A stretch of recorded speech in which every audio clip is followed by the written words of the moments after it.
forget to subscribe my channel Hang Duk Mana. Sas. Assalamualaikum, selamat datang ke channel Hang Duk Mana. Mari kita dengar Pihak Anwar Ibrahim jawab daripada MP Kota Baru tentang isu krisis duta Enklave. Sebenarnya saya baca detail sikit dekat awal ni. Krisis duta Enklave, kerajaan sedia beri pembahasan tetapi tidak mudah mengalah. Kita mari kita dengar jawapan Pihak Anwar Ibrahim. Dia akan letak komen macam biasa. Serah mudah seperti mana pernah diputuskan oleh Jemaah Menteri yang lalu. Saya tidak fikir ia akan menyelesaikan masalah.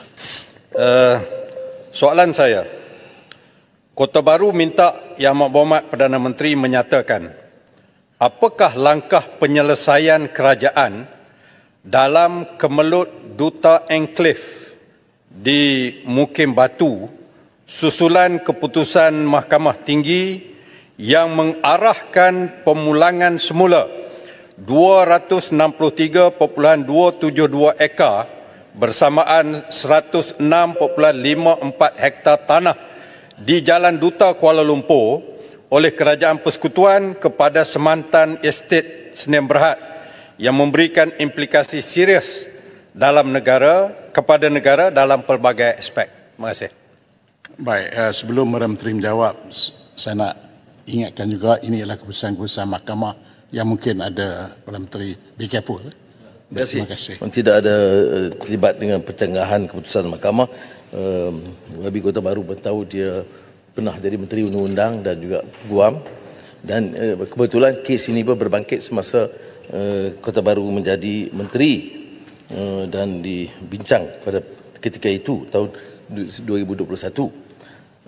Isu ini Tan Sri berbangkit sejak 1956. Pampasan 1.4 juta. Dan dia melibatkan tanah Masjid Wilayah Persekutuan, IKIM, Stadium Tun Razak, Hoki Tun Razak, Pusat Tenis Nasional Tun Razak, Kompleks Kerajaan Jalan Duta. Sebab itulah kerajaan terus menggunakan jalur undang-undang merayu terhadap keputusan yang telah diputuskan oleh mahkamah. Dan yang terakhir ialah keputusan Mahkamah Tinggi untuk menguatkuasa pindah milik kepada SASB syarikat, dan kerajaan masih terus merayu.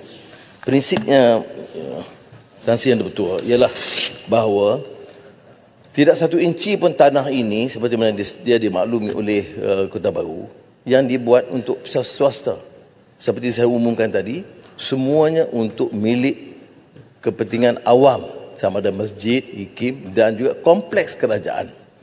Oleh demikian, kerajaan memutuskan untuk terus menggunakan ataupun exhaust jalur undang-undang. Selain dari itu, kita sedang meneliti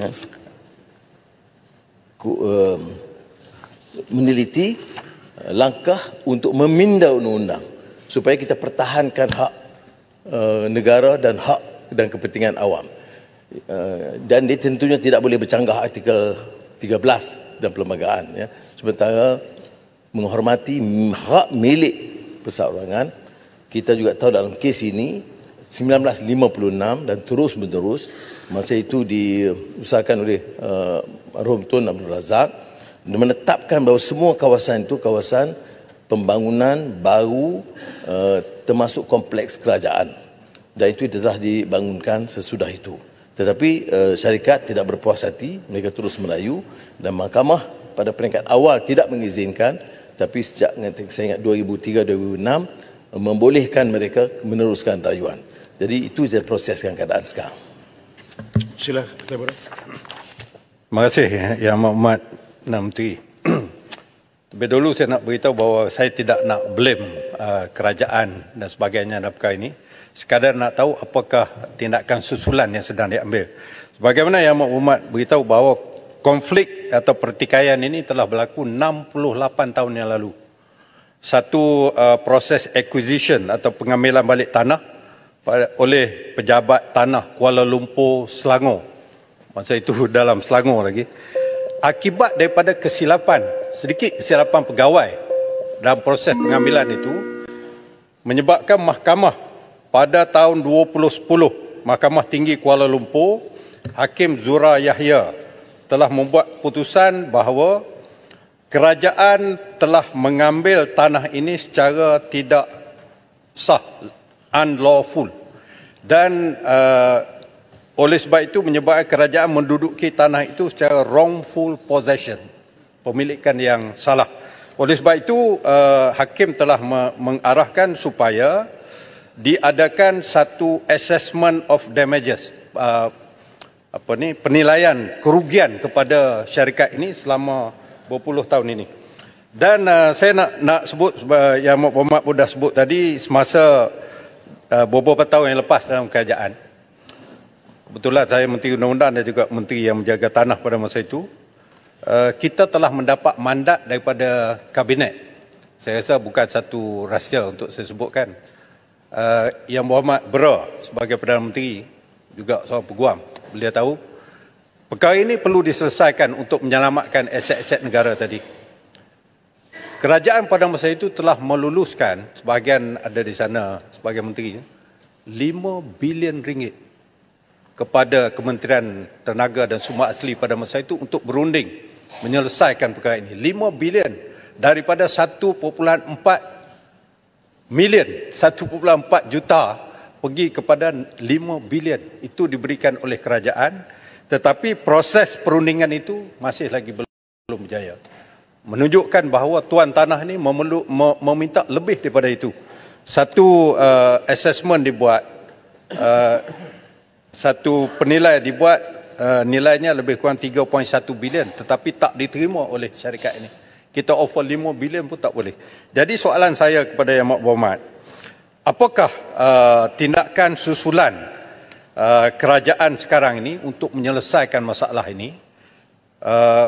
Ekoran daripada Yang Berhormat pun sebut, keputusan Mahkamah Tinggi 23 hari bulan Oktober yang baru ni mengarahkan 200 lebih ekar tanah ini dikembalikan, re-acquired, dikembalikan kepada SESB. Menyebabkan takkanlah kita nak runtuhkan masjid wilayah persekutuan yang siap tahun 2000 sebelum kes ini masuk mahkamah. Dan di semua peringkat mahkamah, kerajaan kalah. Mahkamah Tinggi, Mahkamah Rayuan, Mahkamah Persekutuan. Dan sekarang ini arahan supaya order mandamus mengembali, melaksanakan itu. Jadi itu yang saya nak tahu. Dan yalah, apakah langkah yang terbaik lah. Kita doakan supaya diselesaikan perkara ini dan harap mendapat penjelasan daripada Yang Berhormat. Terima kasih. Saya bantu. Terima kasih penjelasan.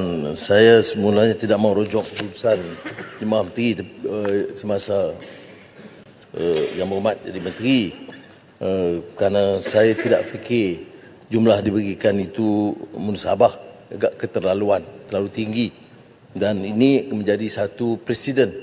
Banyak tanah-tanah di Kuala Lumpur, Pulau Pinang yang diambil, walaupun teknikal dari segi legal itu berbeza, tapi diambil kemudian dipindah jadi komersial minggu depannya oleh Exco. Apakah keadaan mereka? Jadi kita jangan ada double standard di sini.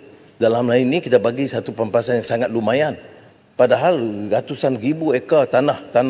Ya, kalau macam di Pulau Pinang sekarang, banyak kalangan yang sedang meneliti apa yang kita lakukan, kerana banyak tanah-tanah sawah dulu diambil harga RM2,000 seekar, kemudian 2 minggu kemudian Exco membuat keputusan tukar ke industrial, to commercial dengan harga yang meningkat, dan orang ini dia tidak ada akses.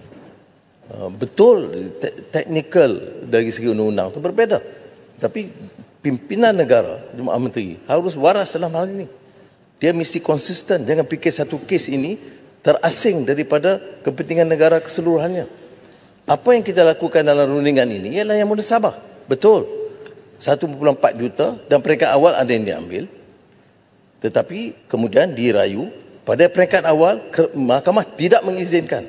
Hanya setelah 2009 atau 2000 kemudian ya, 2009 ya, Mahkamah Tinggi baru memutuskan, mengizinkan. Jadi keputusan mahkamah berubah, tetapi sekarang ini keputusan mahkamah belum muktamad kerana kita masih merayu soal keputusan mahkamah untuk pindah milik, masih di peringkat itu. Jadi saya serah kepada Jabatan Peguam Negara dalam kes rayuan ini. Apakah langkah keringan diteruskan? Ketua Sukses Perbendaraan telah mengadakan 2 mesyuarat dengan mereka untuk memberikan laluan, mungkin tanah yang belum dibangunkan diserahkan, dan dengan syarat kerjasama dengan mana-mana syarikat kerajaan, dan keuntungan itu juga akan besar.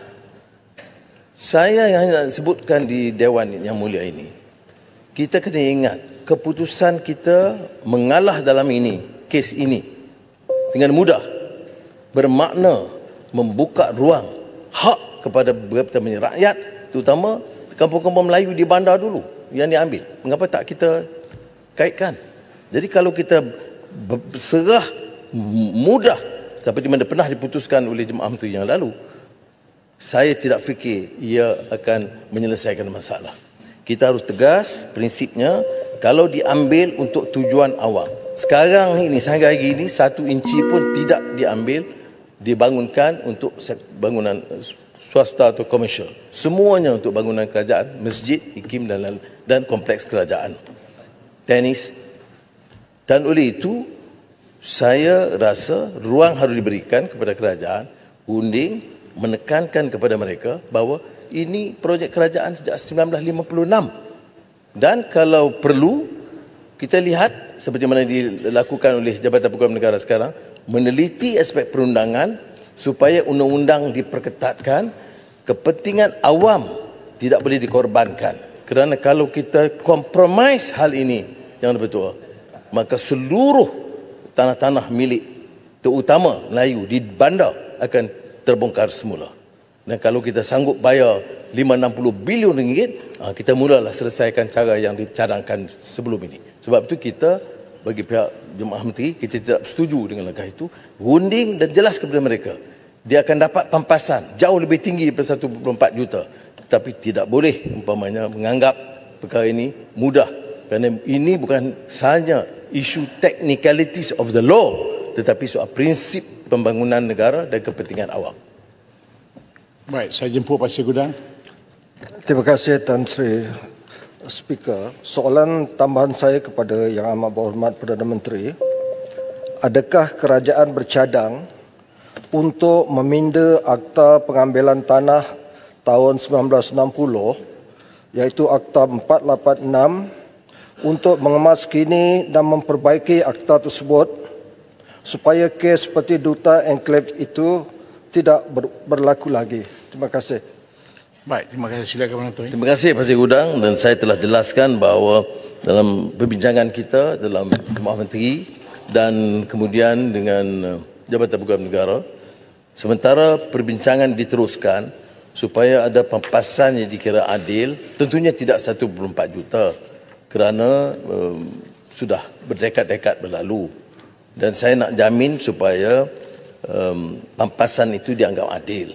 Tapi jangan ambil mudah dan menganggap bahawa kita boleh peroleh keuntungan terlalu besar daripada projek kerajaan untuk rakyat. Ini yang saya rasa saya prinsip. Jadi segi undang-undangnya, rang undang-undang sedang disiapkan, belum dimuktamadkan oleh Jemaah Menteri, masih di peringkat Jabatan Pegawai Negara. Saya berpendapat sekiranya wajar perlu ada pindaan Akta 486 ini untuk memudahkan dan sambil menyelesaikan isu Duta Enklave ini, juga mengisukan masalah-masalah yang berbangkit kemudian. Kita saya baca detail lagi. Kerajaan sedia membayar nilai pemasaran yang setimpal kepada semantan estate. Kesusulan Keputusan Mahkamah Tinggi bahawa pengambil alihan tanah tersebut tidak sah. Namun Perdana Menteri Dr. Seri Ibrahim berkata kerajaan berpegang pada prinsip pengambil alihan tanah tersebut adalah demi kepentingan rakyat, bukannya untuk keuntungan. Atas sebab itu beliau menegaskan kerajaan akan terus berunding dengan pihak FESB supaya ada penyelesaian yang baik untuk kedua-dua pihak. Saya memutuskan untuk mengkaji pindaan terhadap Akta Pengambilan Tanah 1960 Akta 486 supaya kepentingan awam dapat diutamakan pada masa akan datang. Kita itu menyokong kajian apa pada Dapat Ibrahim. Assalamualaikum.